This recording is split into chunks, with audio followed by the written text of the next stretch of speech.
নমস্কার, সুরজিৎ মান্না ক্রিয়েশনস চ্যানেলের পক্ষ থেকে তোমাদের সবাইকে সুস্বাগতম। আশা করি তোমরা সকলে ভালো এবং সুস্থ আছো। আমি তোমাদের জন্য এই ভিডিওটিতে তুলে ধরছি 2025 সালে ক্লাস 7-এর রায় ও মার্টিন প্রশ্নবিচিত্র থেকে সেকেন্ড ইউনিট টেস্টের জন্য ভূগোলের এক সেট প্রশ্নপত্রের সম্পূর্ণ সমাধান করছি। তার আগে তোমাদের কাছে অনুরোধ, তোমরা ভিডিওটি না টেনে পুরোটা দেখো। ভিডিওটি কেমন লাগলো কমেন্ট করে জানাও, ভিডিওটিতে লাইক দাও এবং শেয়ার করো, এবং চ্যানেলে নতুন হলে চ্যানেলটিকে সাবস্ক্রাইব করে চ্যানেলের সঙ্গে যুক্ত হয়ে যাও। আলোচনা শুরু করার আগে কথা বলতে চাই যে তোমরা আমার চ্যানেলের মাধ্যমে ক্লাস 7-এর রায় ও মার্টিন প্রশ্নবিচিত্র থেকে সেকেন্ড ইউনিট টেস্টের জন্য ভূগোল, ইতিহাস, পরিবেশ বিজ্ঞান ও বাংলা এই 4টি বিষয়ের সমাধান পাবে। অলরেডি আমি ভূগোল এবং ইতিহাসের আলোচনা করতে শুরু করে দিয়েছি। ওই ভিডিওগুলো দেখতে চাইলে আমার চ্যানেলের প্লেলিস্টে গিয়ে দেখে নাও, নাহলে এই ভিডিও ডিসক্রিপশনে তার লিঙ্ক দেওয়া আছে, ওখানে ক্লিক করে দেখে নিতে পারো। আলোচনা শুরু করছি। 305 নম্বর পেজের 4 নম্বর স্কুল বেলদা প্রভাতী বালিকা বিদ্যাপীঠ অ্যান্ড বনগাঁও কুমুদিনী উচ্চ বালিকা বিদ্যালয়, এই দুটি স্কুলের প্রশ্নপত্রের সেটটি আলোচনা করছি। তোমরা পুরো ভিডিওটি লক্ষ্য করো।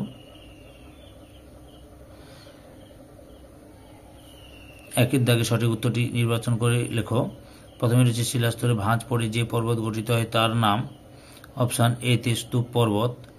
2 নম্বর পর্বত শ্রেণী বিভিন্ন দিক থেকে এক জায়গায় এসে মিশলে তাকে বলে। অপশান বি তে পর্বত গ্রন্থি। 3 নম্বরে গ্রিক অক্ষর ডেল্টার মতো দেখতে হলো। অপশান বি তে বদ্বীপ। 4 নম্বরে মূল নদী থেকে যে সমস্ত নদী বেরিয়ে গিয়ে অন্য কোথাও গিয়ে মেশে তাদেরকে বলে। অপশান সি তে শাখা নদী। 5 নম্বরে ভূপৃষ্ঠস্থ ভেঙে যাওয়া শিলাচূর্ণের স্তরকে বলা হয়। অপশান বি তে রেগোলিথ। 6 নম্বরে গ্রানাইট একটি। অপশান বি তে আগ্নেয় শিলা। 7 নম্বরে সুদানের নীল নদের উপর। অপশান এ তে সেনার বাঁধ বিখ্যাত। 8 নম্বরে ভিক্টোরিয়া জলপ্রপাত রয়েছে। অপশান বি তে জাম্বেজি নদীতে। 9 নম্বরে নীল নদের তীরে গড়ে ওঠা একটি বিখ্যাত শহর হলো। অপশান এ তে কায়রো। তারপরে 10 নম্বরে রয়েছে আফ্রিকার সর্বোচ্চ পর্বতশৃঙ্গ হলো। অপশান বি তে মাউন্ট কিলিমাঞ্জারো। 2 এ তে শূন্যস্থান পূরণ করো যে কোনো 5টি। প্রথমে রয়েছে ভারতের ড্যাশ হলো একটি লাভাগঠিত মালভূমির উদাহরণ, দাক্ষিণাত্য মালভূমি। 2 নম্বরে উচ্চ প্রবাহী নদীর প্রধান কাজ হলো ড্যাশ ক্ষয় কাজ। 3 নম্বরে বাঁকুড়া গন্ধেশ্বরী হলো ড্যাশ নদীর উদাহরণ, দ্বারকেশ্বর নদীর উদাহরণ। 4 নম্বরে ড্যাশ মাটিতে ফসল চাষ বেশ ভালো হয়, পলি মাটিতে। 5 নম্বরে গিনি উপকূল অঞ্চলে খামসিনকে ড্যাশ বলে হারমাট্টান বলা হয়।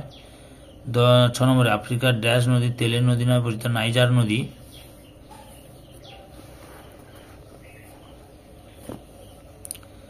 বি তে নিচের প্রশ্নগুলি অতি সংক্ষিপ্ত উত্তর দাও। প্রথমে রয়েছে পৃথিবীর ছাদ কাকে বলে? পামের মালভূমিকে। 2 নম্বরে যে নদীতে সারা বছর জল থাকে তাকে কি বলে? নিত্যবহ নদী।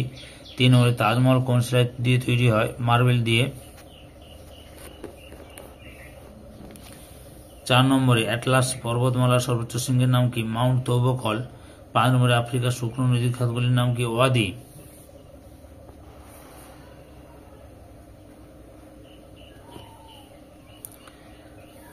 3 দাগে নিচের প্রশ্নগুলির সংক্ষিপ্ত উত্তর দাও, যে কোনো 4টি। প্রথমে রয়েছে টিকা লেখো টেবিল ল্যান্ড। সংজ্ঞা এখান থেকে শুরু করবে, এত পর্যন্ত লিখবে। 2 নম্বরে হোয়াঙ্গ সমভূমি কিভাবে সৃষ্টি হয়েছে? লক্ষ্য করো উত্তরটি। মধ্য এশিয়ার গভীর মরুভূমি বালি উড়ে গিয়ে চীনের হোয়াঙ্গ নদী অববাহিকায় সঞ্চিত হয়ে লোহিত সমভূমি গড়ে উঠেছে। 3 নম্বরে টিকা লেখো লোহিত সমভূমি। লক্ষ্য করো এখান থেকে শুরু করে এতটা পর্যন্ত লিখবে। 4 নম্বরে টিকা লেখো জলপ্রপাত। সংখ্যা থেকে শুরু করবে, এত পর্যন্ত লেখো। পরে অংশটি দেখাচ্ছি। সঙ্গীত সৃষ্টির কারণ, জলপ্রবাহের পশ্চাৎ উদাহরণ, এতটা পর্যন্ত লিখবে। 5 দাগে রূপান্তরিত শিলার দুটি বৈশিষ্ট্য লেখো। লক্ষ্য করো রূপান্তরিত শিলার মোট 5টি পার্থক্য তুলে ধরলাম, তোমরা যে কোনো 5টি বৈশিষ্ট্য তুলে ধরলাম, তোমরা যে কোনো 2টি বৈশিষ্ট্য লিখবে। 4 নম্বরে যাযাবর কাকে বলে? তাদের প্রধান খাদ্য কি? এই যে এখান থেকে তোয়ারে উপরে এখান থেকে লেখা শুরু করবে, দিয়ে সংগ্রহ করে এত পর্যন্ত লিখবে।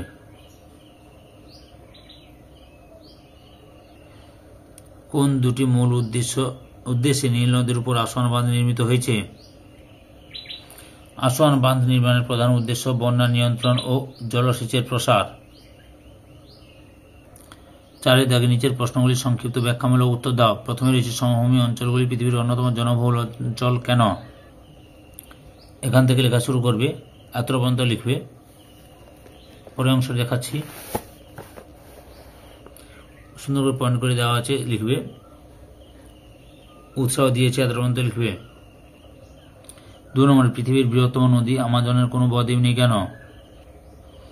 কিন্তু পৃথিবীর বৃহত্তম ও তৃতীয় দীর্ঘতম নদী আমাজনের মোহনের কোনো বদ্বীপ ওঠেন কারণ? এখান থেকে এত পর্যন্ত লিখবে। 3 নম্বরে আগ্নেয় শিলার বৈশিষ্ট্যগুলি লেখো। লক্ষ্য করো, আগ্নেয় শিলার বৈশিষ্ট্য: প্রাথমিক শিলা, তারপর কেলাসযুক্ত, রাসায়নিক ধর্ম, কাঠিন্য, স্তরীভূত, জলধারণ ক্ষমতা, কোণাবিন্যাস, জীবাশ্মের অনুপস্থিতি, খনিজের উপস্থিতি, আরণ ও ফাটল।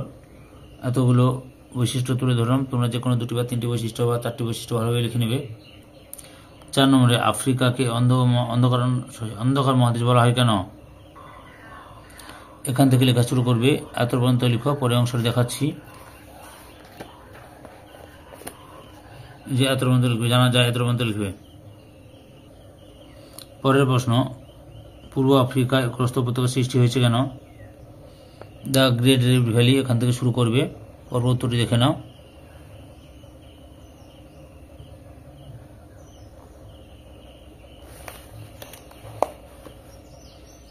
এত পর্যন্ত লিখবে। 6 নম্বরে মিশরকে নীল নদের দান বলা হয় কেন? এখান থেকে লেখা শুরু করবে।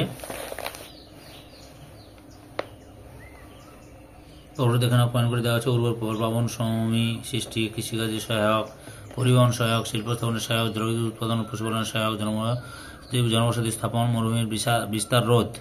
এত পর্যন্ত লিখবে। 5 দাগে নিচের প্রশ্নগুলির উত্তর দাও, যে কোনো 2টি। 1 নম্বরে মানব জীবনে পর্বতের প্রভাব আলোচনা করো। তোমরা আমার এই চ্যানেলের মাধ্যমে ক্লাস 7 ভূগোলের 5 নম্বরের প্রশ্নের উত্তরগুলোর, বড় প্রশ্নের উত্তরের লিঙ্ক দিয়ে দেবো। সাজেশন ভিত্তিক বা ইম্পর্টেন্ট প্রশ্নের লিঙ্ক দিয়ে দেবো। উত্তরগুলো কীভাবে করতে হয় সেগুলো দেখে নেবে। ওকে,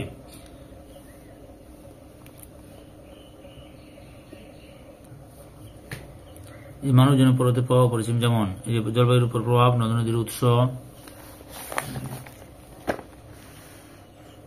বনজ সম্পদের প্রাচুর্য, পশুচারণ ক্ষেত্র, ধাপ চাষ শিল্প, পর্যটন শিল্প, জলবিদ্যুৎ যোগান, বহিঃশত্রু আক্রমণ রোধ রক্ষা করেছে। এত পর্যন্ত লিখবে। পরের প্রশ্ন, নদীর মধ্যপ্রবাহে অশ্বক্ষুরাকৃতি হ্রদ ও মেয়েন্ডার কিভাবে সৃষ্টি হয়েছে তা চিত্র সহ বর্ণনা করো। প্রথমে অশ্বক্ষুরাকৃতির হ্রদ দেখাচ্ছি, লক্ষ্য করো। এই ছবিটা সুন্দর করে দেবে, এখান থেকে শুরু করবে। ছবিটাও দেখার চেষ্টা করি, নাহলে তোমাদের টেক্সট বইতেও ছবিটা আছে, ওটাও আঁকতে পারো। অশ্বক্ষুরাকৃতির হ্রদ এত পর্যন্ত লিখবে। এরপরে মিয়েন্ডার লক্ষ্য করো, এখান থেকে শুরু করবে। এই ছবিটা দেবে, গতিপথকে মিয়েন্ডার বলে। 3 দাগে রয়েছে সাহারা মরুভূমির ভূমিরূপ বর্ণনা করো। সাহারা মরুভূমির ভূমিরূপ বর্ণনা করো। ভূপ্রকৃতি, এখান থেকে শুরু করবে। পরপর লিখে নাও, দেখাচ্ছি।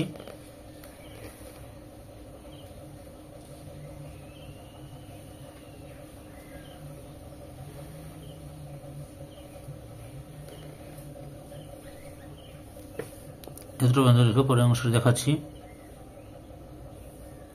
না, তোমরা এতটা পর্যন্ত লিখে বুঝতে পেরেছ।